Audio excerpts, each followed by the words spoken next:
What's up, metalheads? Welcome to the Lunatics of Metal. I'm your host, JT, and with me, as always, are these two hooligans over here. Jimmy!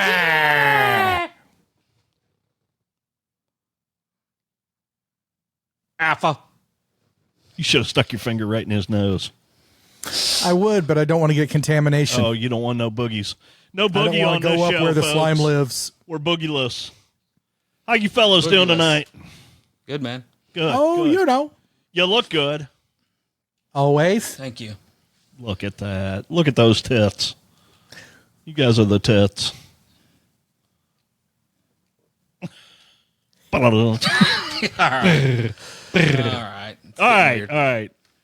So, tonight... Be thankful you're on the audio only version. Yeah, if you don't you want to can see help all it. that. Yeah.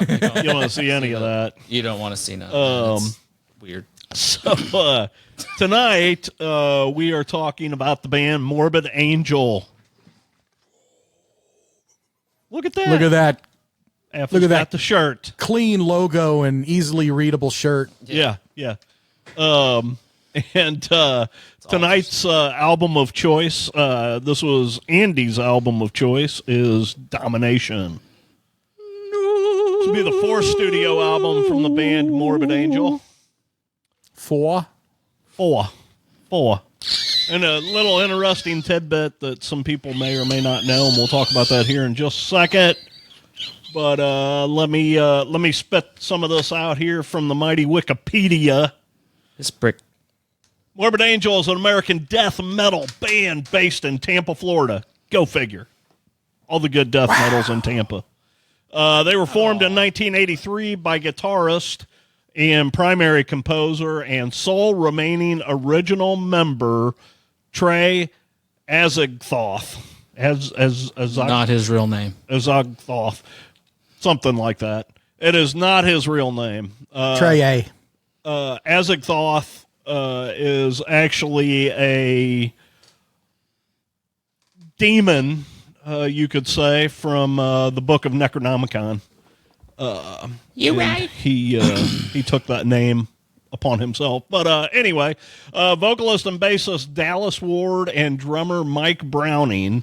It was one of the first bands to incorporate guttural vocals, up-tempo blast beats, multiple tempo changes, and a dark atmosphere. Morbid Angel was also the first death metal band to experience mainstream success in connection with being signed to Giant Records in 1992. I've never even heard of Giant Records, but I bet they're pretty big. Because a Covenant was on that, you know. They're pretty I big. remember that label, but I don't remember what else was on it. I just remember Covenant when that was the first, you know. Yeah. I know it was a major label, so I think it was probably a subsidiary of one of the big boys. It is a Swedish label owned by Warner Music. There you go. So, they had heavy rotation of its music videos on MTV, and having the music video for the song "God of Emptiness" shown on an episode of Beavis and Butthead. The band's first three albums, Altars of Madness, Shut up, fart knocker. Blessed Are the Sick, and Covenant are considered classics in the death metal genre. I thought this was interesting. Altars of Madness, Blessed Are the Sick, and Covenant. First three albums. A, B, C. Yeah, all Come to find out, all of yeah. Morbid Angel's albums are in alphabetical order. They did not mean that when they did the first two albums, but it's been that way ever since. They just went for it. They made a commitment, and they just had to go. They just were committed. They just really liked So- their high school English teacher. Yeah, album that comes after Covenant is, of course, Domination. Domination. It consumes you and calls you a friend. Yeah. And Domination and Covenant were kind of the ones where they were, I think, at their peak commercial height. Yeah. Yeah. So I got into Morbid Angel when Blessed was the newest one out there, and I heard Altars was the first I heard. But I remember getting Covenant when it came out, and I seen them on that tour, actually. And Nice. But yeah, I mean, most people consider like Altars as like if you had to pick one death metal record, a lot of people would pick Altars as their, you know, and I wouldn't disagree. And it still today gets extremely high praise. Oh yeah. So for 1989, like, wow. It's funny, even now, Trey is considered one of the greatest guitar players in death metal. Oh yeah. He was a pioneer in death metal. He's the Van Halen of death metal guys. I agree with what Jim said. The guy His is tone, phenomenal. his riffs, his leads. It's funny because he was so unique. his riffs aren't necessarily super complicated, like rhythmically. They're death metal, so they're not simple to play. But when you compare his rhythms to, say, some of the stuff you see in some of the other death metal bands even around the same time, it's like the rhythms aren't the hard part, but the solos are what really set him apart. Because he's got that Van Halen-esque I agree shred with the ability. solos part, but his rhythms were unique also. I didn't say they weren't unique, And a but lot I'm of it saying was they his- weren't complicated. right, and a lot of it they was were his- much more simplistic than his A lot counterparts. of it was his tone. And I feel like And- there was like maybe a band like Immolation maybe Well, has I'm- a lot of I didn't look influence this up, from that riff style. But I'm you pretty know? sure he was playing 7-strings early on, which not many of them were doing. Right. At least So back then. his drug of choice for gear was he played Ibanez guitars and Mesa Boogie amplification, and that's what that gave him that tone. Completely sounds like it. Yeah, and his pedal board was But I that did was a big see deal. watching some video of his. They talked about he was really big into Ibanez guitars, and he absolutely loved them, and that's about all he played. And then I watched some videos where he's actually playing Jacksons. Well, at the don't- time, endorsement. well, Yeah, here's I don't know. here's the thing. At the time, the person who popularized the 7-string electric guitar Ibanez. first was Ibanez because of Steve Vai doing the Passion Warfare record. And then shortly Really? after I that, didn't realize that's how that came about. yes, and then shortly thereafter, I mean, the 5-string basses were already out. Right. People had been playing those for years by that point, so they could go ahead and match what the 7-string guitar was doing. But the 7-string guitar at that point was kind of niche.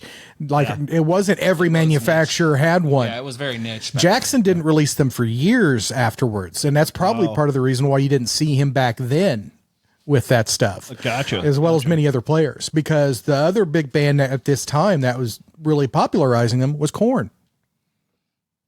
Because Korn were using Ibanez 7-strings, and almost nobody else was. Yeah. Wow. New metal kind of made, and like later death. That was the metal. hallmark of it. That was a lot. Yeah, 7-strings they used a lot on, like, you know. Even though they didn't need that extra high string to shred, because half of them couldn't play I solos didn't know back how then. to shred. Yeah, but they knew how to do drop tuning and chunk, Right. and that's why. And it was the easy way to sound heavier. Yeah, like Korn, new metal, and then like the mid '90s. Then you get guys death like metal. Trey who could shred and utilize the entire fretboard, and it just gave them a whole nother avenue that they could utilize.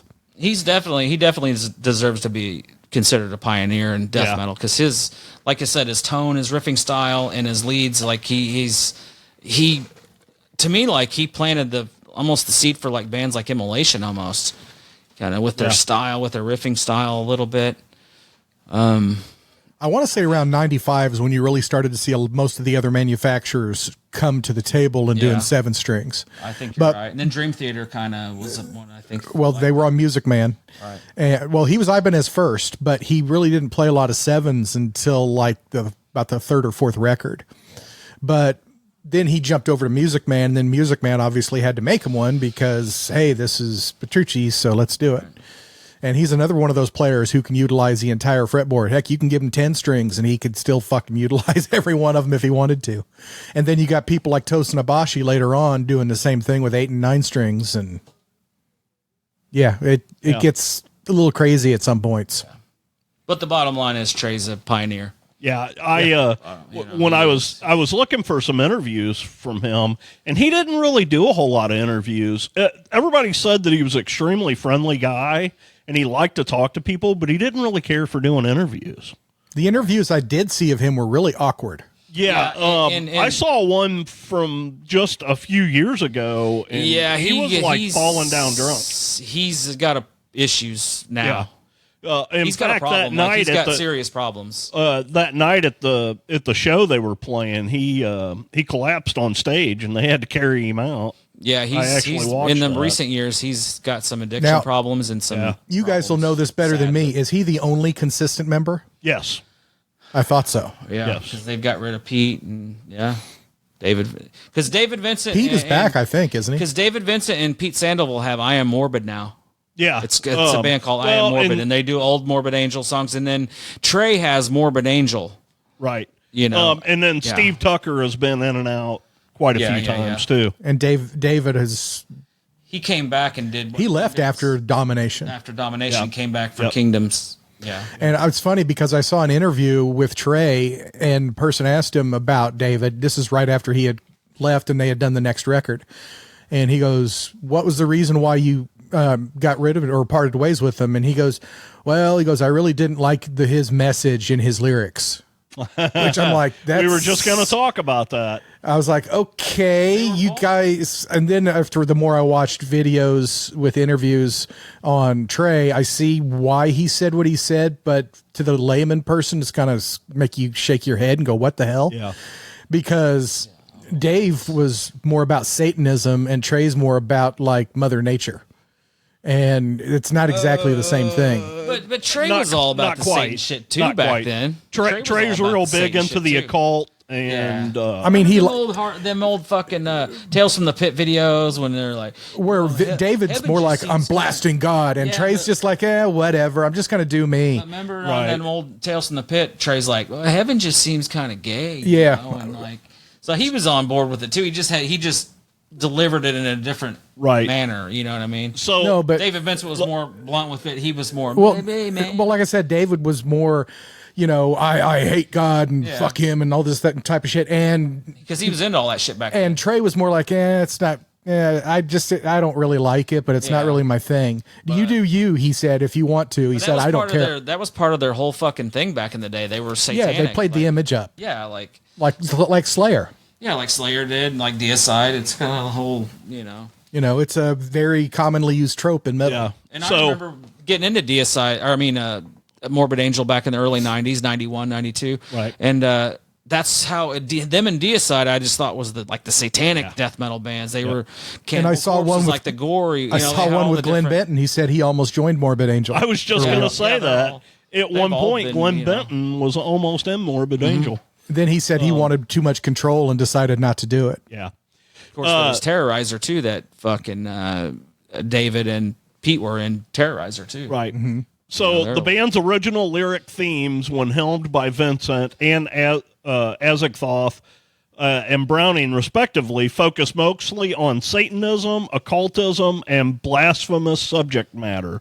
But from Formula's Fatal to the Flesh, which came out in 98, onward via Azgaroth's influence, the lyrics moved toward the ancient Sumerian gods. Much of this is a nod to the Simon Necronomicon, which was influenced by Sumerian mythology, the author H.P. Lovecraft, and fascination with the Roman Empire. And during Steve Tucker's tenure, they take on more anti-religious and barbaric themes, namely of the strong overcoming the weak. That's kind of fitting because Formulas is such a brutal fucking album. The funny part is Sumeria and Romans were like 3,000 years apart in history. Yeah. They're not even close to even knowing about each other. Right. But that's arguably their most brutal album, man. That's a fucking British music magazine Terrorizer ranked Altars of Madness first in its list of the top 40 greatest death metal albums. And Decibel magazine also rated guitarist Trey Azigthoth as the #1 death metal guitarist ever. Chuck? Oh, he's better than Chuck, so they- technically. But influential Chuck. No, I'm not talking They kind of influence. get As into a that player. later. I don't know, but man. Chuck's fucking good, too. They're different. It's different. The band's songs are complex in arrangement. This owes much to the considerable technical skills of both Azigthoth and drummer Pete Sandoval. Did you hear the story that they talked about Pete also, where they basically got him to pass out? No. Yeah, they catch said that that. they purposely programmed a drum machine to play faster than he was capable of playing, saying that this other death metal band released a demo trying to tell him, hey, you need to up your chops up. And he basically worked himself so hard to get to that point that he passed out. And he finally caught it and then passed it. And they did it to him on purpose to try to make him a better drummer while at the same time fucking with him. Well, I'll tell you what, we were talking about Trey being a pioneer for death metal guitar. Pete Sandoval is 100% a pioneer in death metal drumming. They claim that He is Pete a Sandoval fucking was the pioneer. creator of the fucking blast beat. There's debate on that, but There's debate on that, But he's arguably He popularized one of it. the, Yeah, he did okay, definitely gotcha. popularized it. I would say him and Makowitz from Cannibal. Cannibal, but Paul I remember Mazurkiewicz. like Napalm. Yeah, Mazurkiewicz, What's sorry. the dude from Napalm? I couldn't tell you I his had name. that home video, Utopia Band or Napalm. Fuck, I forgot about them guys. That Napalm Death Live Corruption VHS tape that I had, and it had I forgot his name. He's got the black hair and all the tattoos and the ponytail, and he did that whole. Like back and forth. He kind of did the ride and the snare like a roll. Mm-hmm. And I remember that. But also people say Charlie Benente on SOD was one of the first to do a blast beat type of thing. Kinda, I get what you're saying. There was who else? I'm trying. That was more punk back then for that. But But it was punk on speed. But still, you got Charlie Benente. You got possibly what's his fucking name? We were just talking about him. But Pete Sandoval, he's one Paul of the Mazurkiewicz. Yeah. But all them guys, it's like Pete was a way. I mean, no disrespect to Paul, but Pete's a way. Pete is a better drummer than Paul. Paul, And he'll tell you he he's would meat do and them potatoes. blast beats that were so smooth and so fucking for long periods of time, and did it. He's the one like Morbid Angel to me. Are you thinking of Danny Herrera? No. No. Okay. But when I think of like death metal blast beat drumming, I think of Pete. Early days. Early days. I early think of Pete Napalm. Sandoval because he might not have came up with the blast beat, but he perfected it and he played it flawlessly. You know what I mean? He was a better player than Like I was saying, Paul, he was just as popular at the time. Like they were both coming up, getting popular at the same time. Their first album was 90. This But was 89. Pete Harris. overall is a better drummer. I will grant you that any day of the week. 100%. But that was the one thing that Paul was known for. Yeah. For the most part, for people who didn't know him or his ability as a musician, they would know him doing the blast beats because that's what he did. But when I first learned what a blast beat was Napalm Death from that live live corruption video VHS tape that I had, and the Harmony Corruption I had. This is the first Napalm that I had. That's when I first realized what a blast beat was, and I knew the name blast beat. You know what I mean? And blast beats, I don't hate blast beats and I don't love blast beats, but I think blast beats should be used in moderation. Right. Otherwise, if you overdo it, it takes away from its delivery and what it's trying to achieve. And there's so many death metal bands later on that it's nothing but blast beats half the time through the rhythms that it becomes tiring.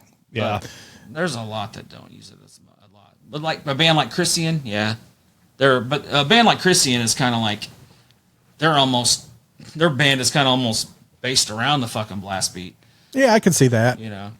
But And it's funny that you would talk about that because Morbid Angel, their first album, Altars of Madness, in 1989, they were on tour with Napalm Death, Carcass, and Bolt Thrower.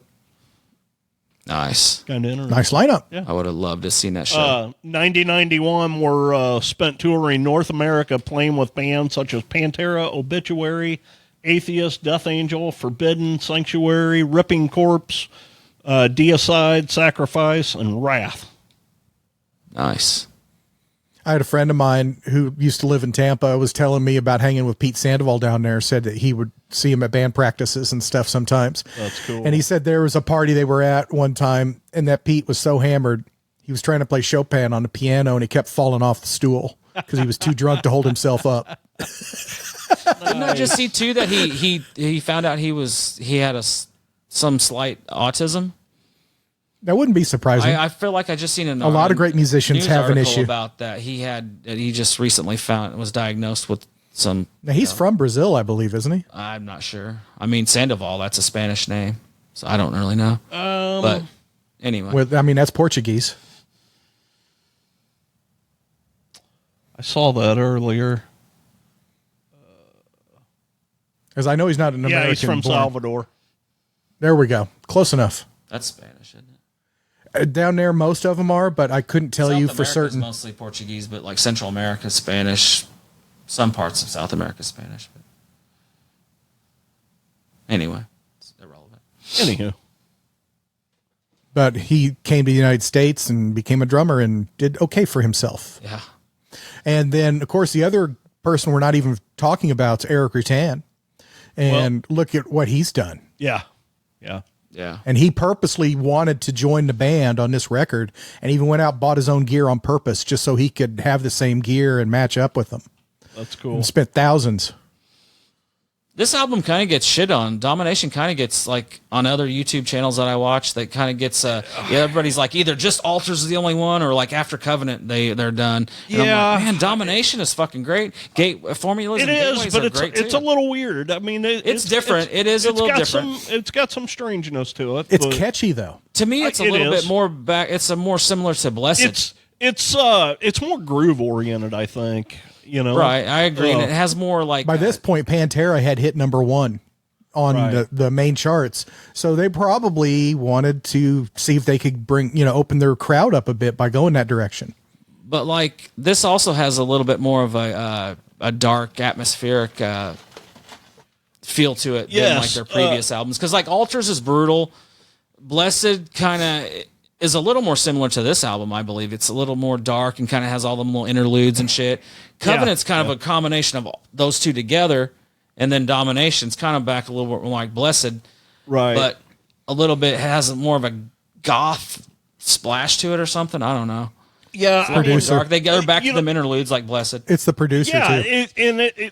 There's a lot of those interludes in here. I mean, look at the song Melting, the instrumental. It's all, the beginning of Caesar's Palace is that way. Right. And then, of course, Hate Work, the last song on the album. That's kind of what makes this not, it was there's a lot of keyboards on it. It's almost a perfect album for me, but that some of them interludes and shit kind of like Blessed just kind of drop it down a little bit. Right. I mean, but they're great albums. Yeah. To me, they're Morbid Angel's first 6 studio albums, Altars through Gateways, are fucking almost flawless death metal albums, in my opinion. I love everything. Now, it's been a minute since I've heard the first couple. Did they have as much keyboard on that as this one? No, they never had keyboard ever. That's what I thought, because this one, there's a lot of Altars, what's the opening track? And I don't mean like a sound effect. Yeah, it kind of has that. But I meant like playing as an instrument. No. That's what I thought. The instrumentation on this just seems like it went up a notch from Covenant as far as the way everything is orchestrated and scored. You know what I mean? Because they brought in the producer from, what was it, 9 Inch Nails? Bill Kennedy. And they purposely went that route, and they got a very clean sound. Like sonically, this album is one of their best sounding records. Yeah, it's a great production, and it's got a real dark, kind of like almost a goth like a. And you can tell the guitars on this record, as tight as they sound and everything. You can tell they were tracked like a half dozen times to create that wall of thickness, because there's no way to get that perfectly tight no matter what you do if you're performing it every time, even if it's the same guy. They were definitely great and great in the studio too. Just talented all around. The whole band was fucking talented. And then what was it? Hate Eternal that spawned out of this was Rutan and I don't know who was the other one? Was it Sandoval maybe? No, he that joined it. No, I don't know who was all in Hate Eternal. Because there was two people from this band on this record that were in it, and it wouldn't have been Trey. Tucker? I don't know. I don't know. Would have been Tucker. Look at that. Let me look that up real quick. Look that up, and I'm going to tinkle real quick. You guys talk amongst yourselves. So yes. Give me a topic.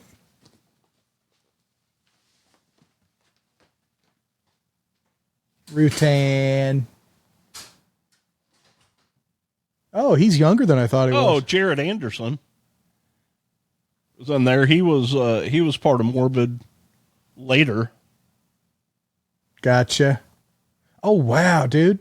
Look at the production credits that Eric Rutan has. I never realized how much he did production. I know he did some of it,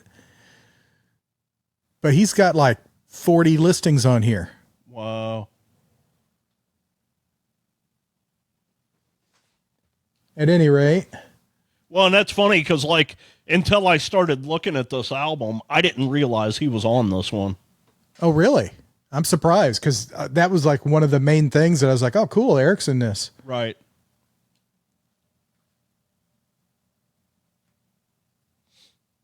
Now, I see that he filled in for Pat O'Brien, but was he ever actually formally in? He's in Cannibal now. Is he? Yeah. I haven't seen the latest lineup. Yeah. Okay, here's Hate Eternal.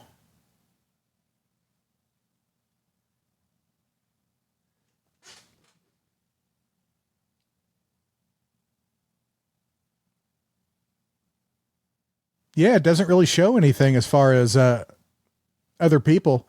I see Tim Young was in Hate Eternal, and so was Derek Roddy.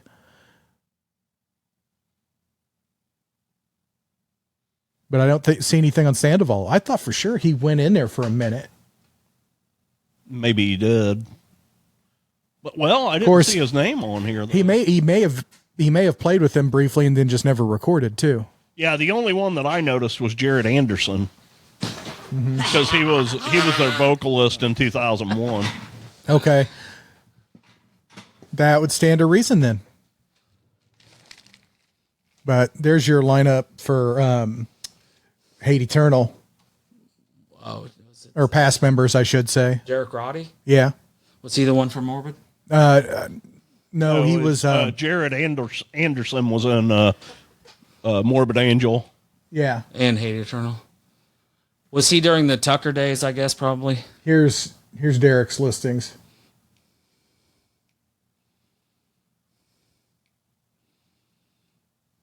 Malevolent, Nile. Oh, he's on Black Seeds of Vengeance. Malevolent. Which Malevolent was he on? In Cold Blood. Yeah, same person who told me about Sandoval falling off the bench was pretty good friends with Derek, and he kept trying to have him fill in for him occasionally, and the guy's like, dude, he was a drummer, and he goes, I'm not a death metal drummer. So, but, he goes, yeah. You have your style, I have mine. So the band released its fourth studio album, Domination, on May 9th, 1995, which featured new guitarist Eric Rutan of Ripping Corpse. It proved to be a somewhat controversial album among fans, featuring a slower, more atmospheric and experimental sound than on previous albums. The single, sorry, but go ahead. I was just going to say the single was Where the Slime Lives, which is like half speed compared to their other stuff. Right. So that stands to reason why it was slower tempoed. Yeah. All Music describes the album's sound as more groove oriented. The album has gone on to sell over 100,000 copies in the United States alone. Nice. So I did see that Covenant sold 150,000 copies. Yeah, it was their breakthrough. Their highest. Yeah. I remember the video on MTV, and they were on Beavis and Butthead, and it was. I seen them on that tour. Actually, I seen them on both tours. I seen them on Covenant and Domination. See, I have not caught them live, but I remember like when I seen them on the Covenant, they were headlining, and Creator was opening for them, and by Domination, they were headlining too, but it's like at the gates. And Early mid '90s, though, death metal was on the rise, and a lot of the old thrash was on the down. So I can see that totally happening. Too, but at the time, I was kind of thought Creator would be the headliner, and I was kind of surprised. But looking back, I'm like, yeah, it makes sense. Hindsight. And I can totally tell that this was a Morrow Sound recording. We've done so many records already on this channel from that. From them. At it. Tampa they had the finger on the pulse of what was heavy back in the day. Yeah, and they had the gear. Yeah. The beautiful thing about Morbid Angel is their influence on the whole death metal genre. For sure. They have been the most highly influential band in the growth and development of death metal, along with death metal band Cannibal Corpse. I see that for many sure. Many bands have cited Morbid Angel as an influence on their own music, including, and this list is crazy, Obituary, Immortal, Gorguts, Behemoth, Gojira, Opeth. I mean, the list goes on. The list goes on. Yeah. It's crazy. Back in the day, I would hear more buzz on Cannibal than I would about Morbid. Yeah, absolutely. But having said that, Morbid actually kind of predates them a little bit. Yes. So they had more groundwork going before Cannibal moved down to Tampa. Yeah. But Cannibal had that certain. They just had like a spice that yeah. really but also pushed them to they had the Chris labels. Barnes. Pet Detective put them on a Pet different. Detective is what really put them on a different level. Put them over the top. True. But a lot of bands like death metal and what's and black crazy metal about bands, that is and I didn't know until here recently that Jim Carrey is a huge fucking death metal guy. And in fact, whenever they did that scene, they actually let him get up on stage. They wanted Napalm originally. Yeah. They let him get up on stage and do some songs with them. If you catch that for a television edit, it's an extended version in the television to fill time, basically. Yeah. Compared to the theatrical release. Yeah. But yeah, Morbid Angel is really the guys that started this craze, though. Yeah, like a lot of people, like I said, if they would pick one ultimate death metal album, a lot of people would pick Altars. Yeah. It's like the Bible, basically. And even their look, which was kind of controversial back then, because they looked a little more glammy, whatever. But a lot of them black metal and the more darker death metal bands would use that look, kind of the leather and the spikes, and that kind of that was influential too. Their look. Yeah. See, and like me, I was a huge fan of Slayer, and a lot of that was, I kind of gravitated towards the music of it. And then the first time I saw them, I was like, oh my God, dude, these guys are fucking insane, And they pushed me in a certain direction, because I really love that fucking dark, demonic, devil worship kind of thing, Feel to it, the whole vibe. I'm not a Satanist or a devil worshiper or anything by no means, but I've always loved that kind of, imagery. I mean, that's why I'm into creepy shit, and hauntings and stuff like that. Yeah. Same. So death metal was right up my alley when I was introduced to it. Right. Death metal, when it first came out, I wasn't really exposed that much to, but as I started to get more into it, because I was a thrash kid growing up. Right. I found a lot of stuff because of what similarities that I saw, but then it had enough that was different to be, it was like the natural progression. Yeah. Sure. So the hardest thing to me to get past initially was the vocals. Yeah. And that's still the hardest part for the people who don't listen to death metal, period. That's most people's complaint, but I love it. Because they'll say, well, how do you understand what they're saying? It's like, you just listen. Really care. I really don't care what he's but saying. depending upon the band. Because I listen to these bands all the time, and a lot of them I can understand because I've listened Same to here. them for so long. Too, but if I can't, who gives a shit? And there are some bands that I don't try to understand. I just listen. Right. The instrument of the voice is that. It's an instrument instead of a sounding off for whatever political, religious, whatever they want to tell the world, which is what many of them did back then. Right. Oh, yeah. Or brutality of carnage that they want to instill, like Cannibal would do. Right. Make it so brutal that it's comedy. Because really, I mean, who has been fucked with a knife? I don't know. I've seen the Pain Olympics. There was a dude putting a butter knife down in there. Oh. Yeah. I'll let that mental image fry on the rest of your brain.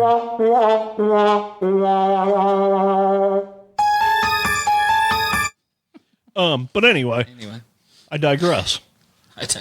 Yes. You don't want to ingest. Morbid Angel. So let's talk about this album here. Like we said, Domination is a 4 studio album by American death metal band Morbid Angel, released on, well, wait a minute. May 9th. Or April 25th. There's 2 different. Yeah, May 9th is United States. Is that what we're doing? Okay. April 25th is UK. Right. Released on April 25th of 95 in the United Kingdom and May 9th in 95 in the United States. That's what had me fucked up, because the other page I was reading had the May 9th date. I was like, whoa, wait a minute. This was Morbid Angel's last album with Giant Records before the label dropped the band. The band then re-signed with their former label, Earache Records. This is also the first Morbid Angel album to feature Hate Eternal frontman Eric Rutan on guitars and keyboards, who later left the band following this album, though he would return to the band for Gateways to Annihilation. Great album. I mean, to me, he was the secret sauce in this that people failed to talk about much. I agree. Because before this, they were still Morbid Angel. They sounded great, but he just added that extra little something that kind of really just made it more pleasurable to listen to and hooky.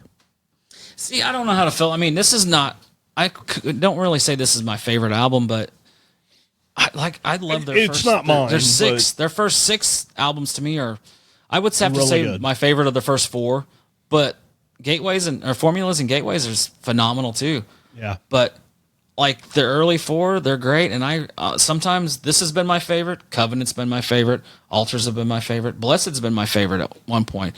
Yeah. It's changed because they're all so fucking, I love them all for different reasons. You know what I mean? But a lot of people, like a lot of podcasts that I watch, this one gets shit on. Like I said, it's either just Altars or it's the first 3 after Covenant. They're done with them. Yeah, they're like fuck Morbid Angel.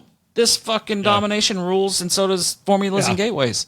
Like, it's not that any of them are bad. This album great. As a whole is fantastic.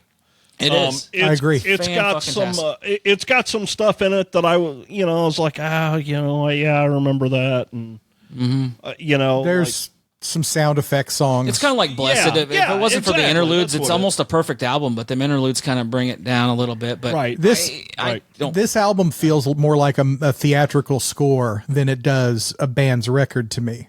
And that's not a bad thing, but that's it's that vibe great. I feel. Well, and like I was talking about, because of those instrumentals. Yeah, it's got a vibe for sure. That kind of weird interlude instrumental piece at the beginning of Caesar's Palace. It's kind of weird. It goes on for a long time, and it's like, you guys should have ended this like 2 minutes ago. But once that song kicks in, boom, the rest of the song's fucking killer. Oh, and then right after it is another instrumental. Dreaming. Kind of. Yep. Yeah. But that's what brings it down a little bit for me, but it's still fantastic. Yeah. And like I said, I love it. Yeah. It's fucking great. But I don't know why it gets dogged so much on other channels that I've seen. Like, I'm like, damn, man, this album it's different, but I love it, man. Yeah, I'll agree with you. It's kind of more like Blessed. I don't get why it would get shit on. I mean, it's a kick-ass album. Yeah, I don't know. But some people like to be contrarians too, and they got to find the one that's different. Demos or only their first album or only their first couple. You know, it's like, which I'm like that with some bands too. But man, if it's good, it's good. Who cares? Like, you know. You've always got Azigthoth. I mean, he's always there, but I think in this, the addition of, David Vincent and Eric Rutan. David Vincent's been with right. him He had been with him, but it just, I don't know. To me, you go past this. I really enjoy Vincent's voice. I think he has the best voice that they've had in the band, personally. But see, I think this might be. I think he might have been going more this direction, and the other, because if you notice, like Formulas, the next one, like it's straight up brutal. You know what I mean? It's almost like they wanted to go. He was wanting to go more of a goth, atmospheric direction. They were wanting to go. When he left this, he went to Genitortures. Yeah, he did. Yeah. So that was his girlfriend at the time, or whatever. Later wife, or whatever. But so I don't know. But their first 6 albums are fucking great.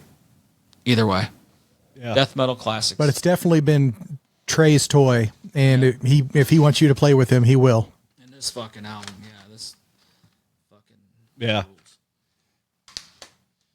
The other thing I found interesting too on that too is in that same interview I was telling you about, whenever they were asking Trey about working with David Vincent. The guy goes, well, can you ever see yourself working with him in the future? He goes, no. He goes, I don't see that ever happening again. And then they end up coming back together and working on another record later. Right. Yeah, because what was it? The I one, whatever, which is their worst one. They almost have a perfect discography until the I, which I can't remember. It's got a couple good songs on it, but for the most part, it's kind of lame. But Formulas is great. Gateway is great. Divinium and Sinus. Yeah, that one is kind of. It's got a couple good songs. Yeah, it was their Heretic worst is selling. okay. It was their worst selling album too. Heretic is okay. The other one, Elude Divinium, whatever. Yeah, that one. Divinium. Yeah, it's got 2 good songs on it. The rest is kind of shit. Gotcha. And then Kingdoms is not bad either. It's solid. But I have not heard Kingdoms yet. It's solid, but that came out in 2017. Gateway is almost perfect. Yeah. Well, check out that's got a different drummer. The far right shows your album sales. Yeah. It's funny because you'll see like normal ramping up, and then it starts ramping down slowly over time. And the last one that's even reported was in 2011, and it's 7,500. And it's like, whoa. Yeah, that one was a stinker.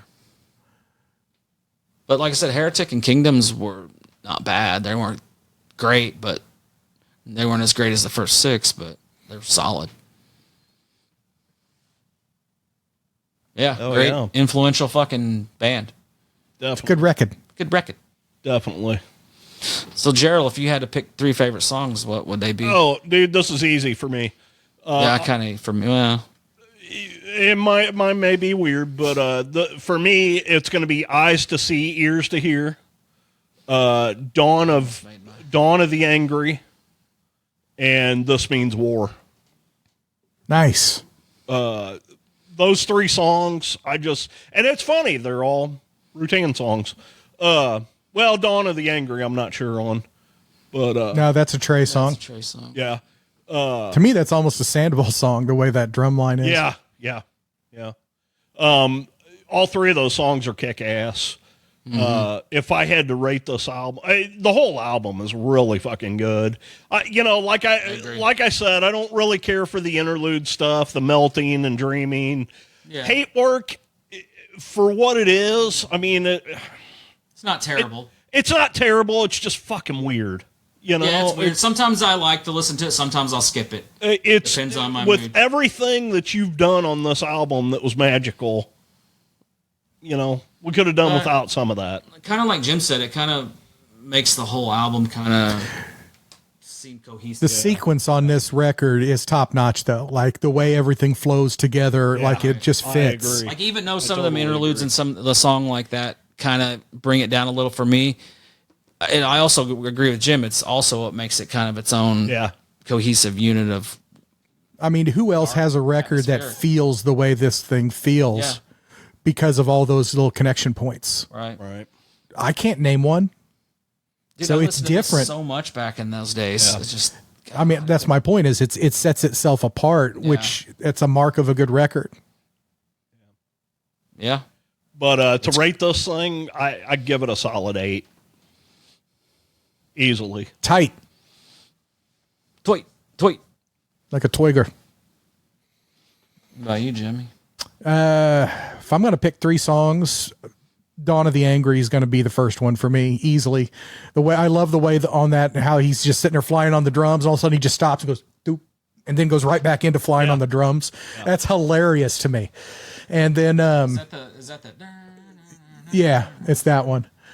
Yeah. And, after that, I would probably go Where the Slime Live. I know it's the single, it's the video and everything, but I like that slow pace where they don't have to fly at, Mach 5 or whatever just to get their point across. They're just sitting there and chugging, Yeah. And after that, I would probably pick Dominate.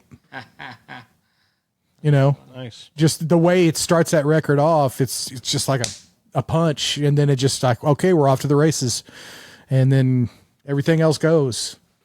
And honestly, for death metal records, this is up there for me as one of my all-time favorites. I'd probably give this a 9. Wow. That's kind of funny. Not a 0.5, but a 9. That's kind of funny because if I had to pick 3 songs, it would be Dominate, Where the Slime Live, and Dawn of the Angry. Oh. Same exact ones. And I'm a trendsetter. And I'm giving this a 9 too.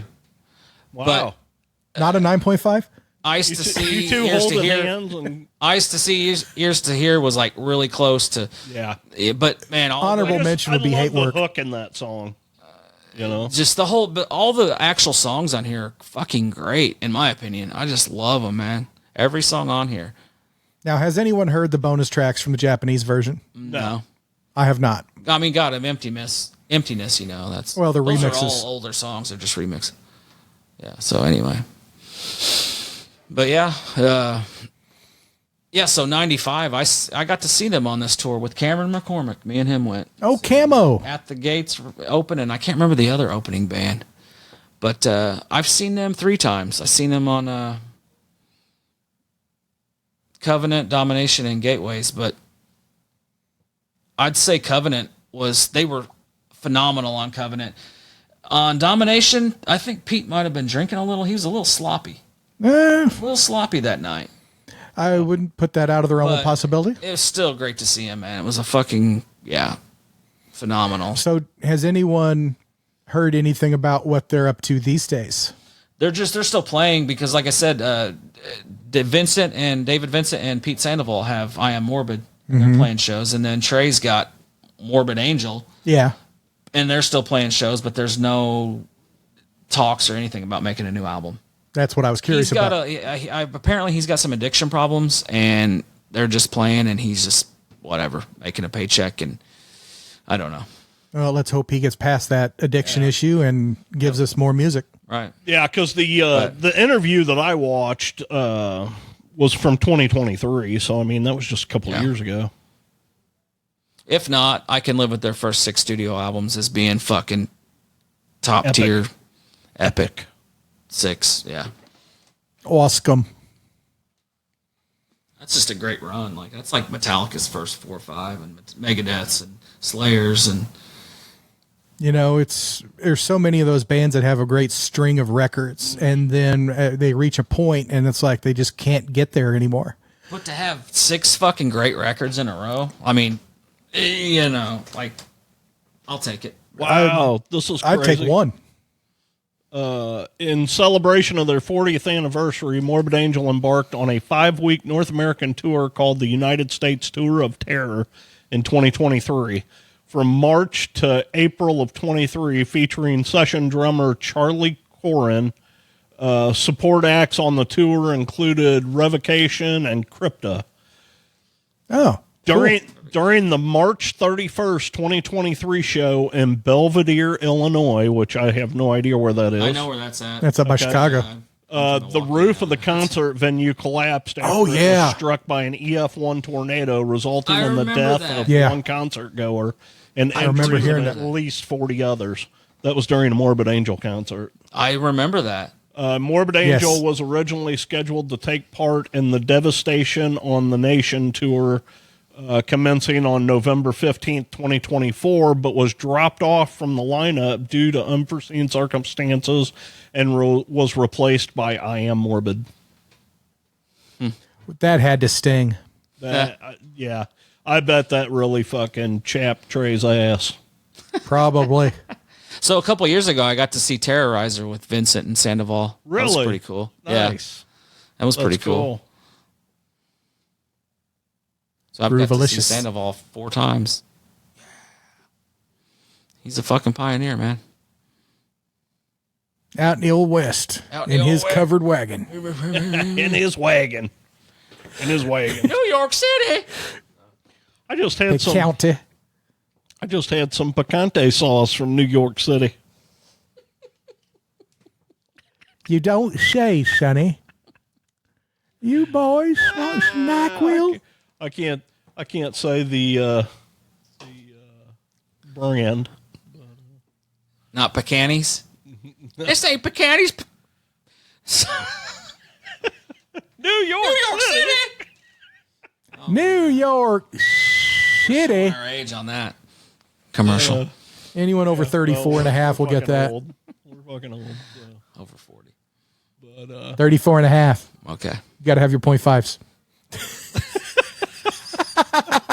I didn't have to have a 0.5. Sometimes 0.5s are needed. They are. That's to man. prove a point. I mean, Yeah. Mm-hmm. 5 times. 5. Yeah. Yes. All right, folks, that's our show for tonight. What's homework? So next week we're going to be doing Armored Saint, and we're going to be doing the album Raising Fear. Nice. Chemical Euphoria, people. One of my Chemical favorites. Euphoria. Yeah. Sonic Euphoria. Until next week, folks. Stay metal. Hey, go buy this fucking album. Yeah. Go. Don't be a puss. Puss. Puss. Were you scarred? You scarred? He almost ate his own booger. We're out. See you guys. Scarred? See ya.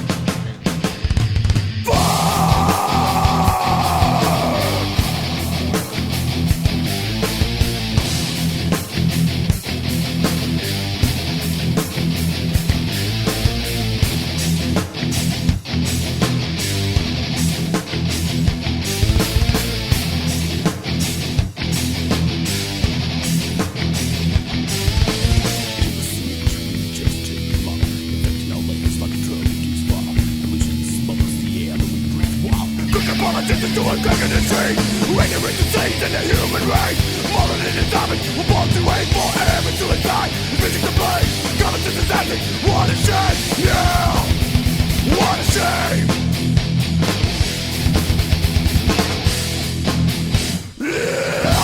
Out of control, of all that we know. Stand in denial, let the mother us